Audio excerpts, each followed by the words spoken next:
अस्सलाम वालेकुम स्टूडेंट्स, कैसे हैं आप सब। अगर आपने अभी तक मेरे चैनल को सब्सक्राइब नहीं किया तो मेरे चैनल को सब्सक्राइब करें और बेल के नोटिफिकेशन को प्रेस कर दें ताकि जो मेरी आने वाली लेटेस्ट वीडियोस हैं वो आप तक पहुंच जाएं। आज की जो मेरी वीडियो है इसमें मैं सॉल्व प्रॉब्लम क्वेश्चन नंबर 14 को एक्सप्लेन करूंगी। तो सबसे पहले क्वेश्चन की स्टेटमेंट देखते हैं। स्टेटमेंट में लिखा हुआ है, इवेल्युएट करें triple integral x square plus Y square plus z square d x D Y D z where V is a sphere having center at the origin and radius equal to a। अब वो क्या कह रहे हैं कि हम लोगों ने इवेल्युएट करना है, हम लोगों को ट्रिपल इंटीग्रल फार्मूला बता दिया गया है और वो कह रहे हैं कि इस चीज़ को प्रूव करें। और किसके अंदर, वो कह रहे हैं कि हम लोगों ने इसको स्फेरिकल कोऑर्डिनेट्स को जो है ना इसमें कन्वर्ट करना है। ठीक है, स्फेरिकल कोऑर्डिनेट्स के अंदर। तो हम लोग क्या करेंगे, जिसके अलावा वो ये चीज़ कह रहे हैं कि जिसका सेंटर क्या है, ओरिजिन पे है, और उसके अलावा क्या कह रहे हैं, जो रेडियस है वो किसके इक्वल है, ए के इक्वल है। ठीक है, अब इस जो मेरे पास क्वेश्चन है इसमें दो डायग्राम्स है, तो दोनों को एक दफ़ा आप समझ लें।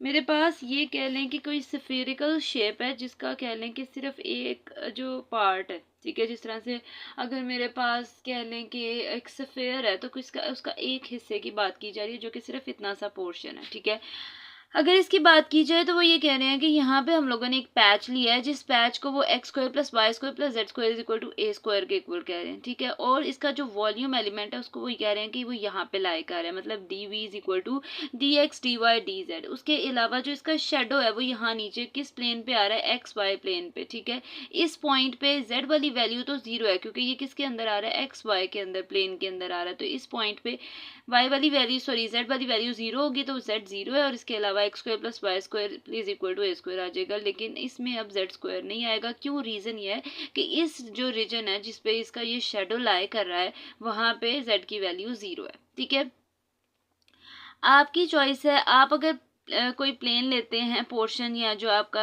कह लें कि जो छोटा सा पैच है, अगर आप यहाँ पे लेते हैं, इसका शेडो पीछे लेकर जाना चाहते हैं, ये आपकी चॉइस है, इसका शेडो पीछे ले जाएं, या आप यहाँ से पैच लें और उसका शेडो कहीं जेड एक्स प्लेन पे ले जाएं, ये आपकी चॉइस है। ठीक है, अब नेक्स्ट ये मेरे पास फिगर नंबर ए है। इसके अलावा जो फिगर बी है वो ये है कि ये मेरे पास रेक्टेंगुलर कोऑर्डिनेट सिस्टम के अंदर इसकी जो है वो डायग्राम है, लेकिन उसने कहा है कि इसको स्फेरिकल में कन्वर्ट करो। तो ये मेरे पास इसकी स्फेरिकल कोऑर्डिनेट्स के अंदर इसकी वैल्यू है। ठीक है, स्फेरिकल कोऑर्डिनेट्स के अंदर अगेन मैंने एक पैच लिया है। ठीक है, जिसको उसने कह दिया कि स्फेरिकल कोऑर्डिनेट्स के अंदर जो मेरे पास रेडियस है उसको ए कहा जाएगा। तो उसने इस पूरे रेडियस को, हमें इतना पता है कि x square plus Y square plus z square किसके इक्वल होता है, आर स्क्वायर के। ठीक है, तो आर स्क्वायर किसके इक्वल आ जाएगा, ए स्क्वायर के। लेकिन वो कह रहे हैं कि इस पैच का किसके इक्वल हम लोगों ने रखना है, आर किसके इक्वल है, ए के।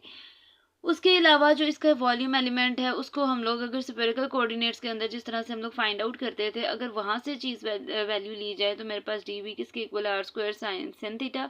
उसके अलावा d r d theta d phi, ये वही वाली वैल्यू है। उसके अलावा इसमें हमारे पास स्फेरिकल कोऑर्डिनेट्स के अंदर अगर बात की जाए तो आर थीटा फाई मेरे पास तीनों इसके कोऑर्डिनेट्स हैं। इसके अलावा अगर इसके कंपैरिजन में रेक्टेंगुलर कोऑर्डिनेट्स की बात की जाए तो एक्स वाई जी मेरे पास इसके रेक्टेंगुलर कोऑर्डिनेट्स हैं। ठीक है, इसको फिगर नंबर ए का नेम दे दिया और इसके अलावा इसको फिगर नंबर बी का नेम दे दिया। ठीक है, अब इसके अलावा इसके लिमिट्स आती हैं। तो सबसे पहले देख लें, then in rectangular coordinates the integral equals to. अब यहाँ पे जो मेरे पास एक पॉइंट है उसको पहले समझ लें। उन्होंने लिखा है 8 और फिर आगे तीनों इंटीग्रल हैं और साथ वही वाली जो क्वेश्चन हमारे पास है वो लिखा है। अगर आप इस चीज़ को देखें तो मेरे पास जो क्वेश्चन है उसमें हमारे पास जो वॉल्यूम एलिमेंट है उसकी सिर्फ लिमिट्स चेंज हुई हैं, बाकी सारा क्वेश्चन एज इट इज़ लिख दिया गया है। इतनी बात समझ में आ गई। अब इसके बाद कुछ स्टूडेंट्स ये क्वेश्चन कर सकते हैं कि यहाँ पे ये 8 का क्या कॉन्सेप्ट है, ये यहाँ पे 8 क्यों आया है। तो वो रीज़न सुन ले। हम लोग जो है वो 8 किसको शो करता है, इसकी सिमेट्री को शो करता है। अगर एक स्फीयर की बात की जाए तो ये मैंने ड्रॉ किया है। ठीक है, ये मेरे पास टोटल एक स्फीयर है, ठीक, जिसका मैंने एक पोर्शन लिया हुआ था ऊपर वाली डायग्राम में। ठीक है, वो कहते हैं कि अगर इसको देखा जाए तो इसके अंदर मेरे पास एक प्लस एक्स वाला एक्सिस आता है, एक माइनस एक्स वाला आता है, एक प्लस वाई वाला आता है, एक नेगेटिव वाई वाला आता है, एक प्लस जेड वाला आता है। इसके पीछे अगर देखा जाए, इसके जैसे अगर ये जेड एक्सिस है तो अगर इसके पीछे बैकवर्ड देखा जाए तो वो माइनस जेड है। ठीक है, तो वो कहते हैं अगर इन सब की वैल्यूज़ को देखा जाए, मतलब अगर पहले इस प्लेन को देखा जाए, हम लोग किस किस को देख रहे हैं, हम लोग अगर देख रहे हैं तो वो है y।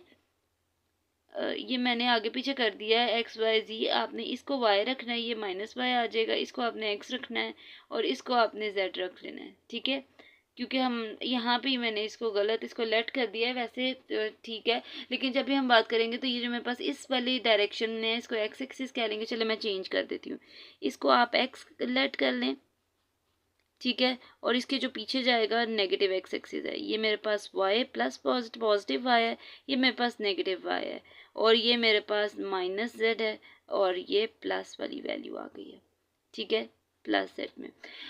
तो इसमें हमारे पास वो कह रहे हैं कि अगर देखा जाए तो टोटल जो प्लेन्स मतलब पूरी अगर पूरे स्फीयर की अगर बात की जाए तो इसके अंदर टोटल जो पोर्शन आते हैं, टोटल प्लेन्स जो आते हैं, मतलब जो अगर क्वाड्रेंट के हिसाब से देखा जाए तो वो 8 है, ठीक है। मैंने 2 बता दिए हैं कि plus x plus y plus z के साथ है, दूसरा minus x plus y plus z के साथ है, और ये सो ऑन चलते जा रहे हैं। टोटल ये मेरे पास 8 है। अगर किसी को इसके अलावा भी जो है देखने हैं तो वो मुझसे कॉमेंट सेक्शन में पूछ सकता है, मैं उसको वहाँ पे एक्सप्लेन कर दूंगी। लेकिन टोटल अगर इसकी बात की जाए तो टोटल ये 8 प्लेन्स को रिप्रेजेंट कर रहा है, ठीक है। तो इसलिए हम लोगों ने उसको 8 के साथ मल्टीप्लाई कर दिया है। अब इसके बाद जो इसकी लिमिट है वो देख लें। अगर यहाँ से देखें तो मेरे पास जब मैं इधर से इस पॉइंट से जीरो से, उसने कहा है ओरिजिन से स्टार्ट होना है, जीरो से एक्स एक्सिस की बात की जाए तो जीरो से एक्स वाले पॉइंट पे जो मेरे पास है वो क्या है, ए, ठीक है। क्या है, जीरो से, क्योंकि इस पॉइंट पे मेरे पास वाई वाली और जेड वाली टर्म दोनों है, जीरो है, ठीक है। तो यहाँ से मेरे पास जीरो से ए आएगा। उसके अलावा जब मैं इस रीजन में एंटर होती हूँ तो वाई वाली टर्म अगर आप देखें तो मेरे पास यहाँ पे वाई की वैल्यू क्या है, अगर मैं एक्स स्क्वायर को दूसरी साइड पे शिफ्ट कर दूं तो ये ए स्क्वायर माइनस एक्स स्क्वायर हो जाएगा, और मुझे वाई की वैल्यू चाहिए तो स्क्वायर रूट आ जाएगा। तो वाई की वैल्यू जीरो से जब मैं इस रीजन पे जा रही हूँ तो यहाँ से जब निकलूंगी तो ये वाली वैल्यू बन रही है। सिमिलरली ये अगर मैं जेड वाले एक्स इस ओरिजिन से अगर मैं इसकी बात करूँ तो ये मैं इधर से बाहर को आउटवर्ड निकलती हूँ तो मेरे पास वाई स्क्वायर जेड स्क्वायर की वैल्यू क्या आ जाएगी, ये दोनों प्लस में है, दूसरी साइड पे जाके माइनस हो जाएंगे और ऊपर स्क्वायर रूट आ जाएगा, ठीक है। तो ये तीनों लिमिट्स मेरे पास कुछ इस तरह से बनेंगी और D x D Y D Z as it is आ जाएगा डी वी की जगह। फिर वो कह रहे हैं कि स्फेरिकल कोऑर्डिनेट्स में मैंने इन सबको कन्वर्ट कर देना है। स्फेरिकल कोऑर्डिनेट्स की बात की जाए तो सेम मेरे पास उसमें ओरिजिन से स्टार्ट हो रहे हैं, जीरो से आर की बात की जाए तो जीरो से अगर इस पॉइंट पे देखा जाए तो ए आ जाएगा। उसके अलावा जो मेरे पास ये मैंने एरो इसको रिप्रेजेंट किया है, मेरे पास अगर इस रीजन से देखे जीरो से लेके यहाँ तक की बात की जाए फाई की तो ये मेरे पास पाई बाय 2 बन रहा है। सिमिलरली अगर थीटा की बात की जाए तो जीरो से अगर इस डायरेक्शन पे की जाए तो वो भी पाई बाय 2 बन रहा है। तो मेरे पास जो फाइनल उसकी लिमिट्स बनी है वो ये बन गई हैं। उसके अलावा मेरे पास जो इसकी वैल्यूज थी वो मैंने पुट करके इसकी मल्टीप्लिकेशन की है।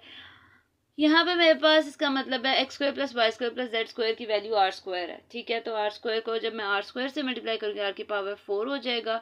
उसके अलावा उसकी इंटीग्रेशन ली जाए तो मेरे पास आर 5 हो जाएगा और sin theta as it is आ जाएगा, और फिर लिमिट्स अप्लाई कर देनी है। जब मैं लिमिट अप्लाई करूँगी तो आर की जगह ए आ जाएगा, ए 5 डिवाइडेड बाई 5, ये कॉमन बाहर चला जाएगा मतलब इंटीग्रल के, तो मेरे पास 8 ए 5 डिवाइडेड बाई 5 आ जाएगा। और उसके अलावा मैंने क्या करना है, उसकी लिमिट्स लगा देनी है। अब मैंने क्या करना है, थीटा के रिस्पेक्ट से इसका इंटीग्रेट करें तो क्या आएगा, माइनस कॉस थीटा, ठीक है। तो मेरे पास माइनस कॉस थीटा आ जाएगा और उसके बाद मैंने उस पर लिमिट्स अप्लाई करनी है।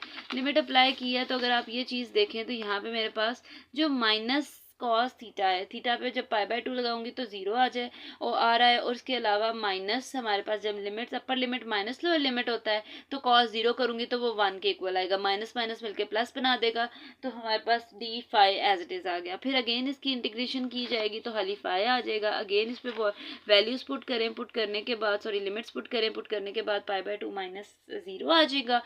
फिर मैंने इसको मल्टीप्लाई कर देना है तो 8 पाई ए 5 डिवाइडेड बाई 5 इंटू 2 10 आ जाएगा। फिर इसकी कटिंग अगर पॉसिबल है तो हम लोग कटिंग कर देंगे, तो कटिंग देके 2 4 टाइम ए 2 5 टाइम 10, तो मेरे पास टोटल जो वैल्यू आई है वो आ गई है 4 पाई ए 5 डिवाइडेड बाई 5। ये थी जी आज की मेरी वीडियो। होपफुली आपको मेरी वीडियो अच्छी लगी होगी। अगर आपको मेरी वीडियो अच्छी लगे तो वीडियो को लाइक करें और सब्सक्राइब करना मत भूलिएगा। तो इंशाल्लाह जो नेक्स्ट वीडियो होगी वो इससे फर्दर जो सॉल्व प्रॉब्लम्स है उनसे रिलेटेड होगी। तो तब तक के लिए अल्लाह हाफिज।